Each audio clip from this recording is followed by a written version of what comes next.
Magandang gabi mga kababayan at sa aking mga kabatang pasaway na andini ho tayo ngayon sa Bayanan 2, Calapan City at ariho yung pila ng mga sasakyan na luluwas po. Ano po yung stranded, ano po?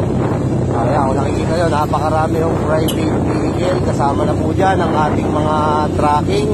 Ganyan ho kahaba ang pila ngayon, ano po? Yan po ay pautay-utay na pupunta po sa Calapan Port. Ano ho? Ayan ho, dami ho. Dini ho yan sa may barangay Bayanan 2, Calapan City, Oriental.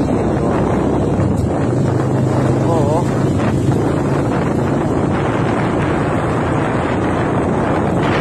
Hindi pa naman ho ganun kahaba, ano?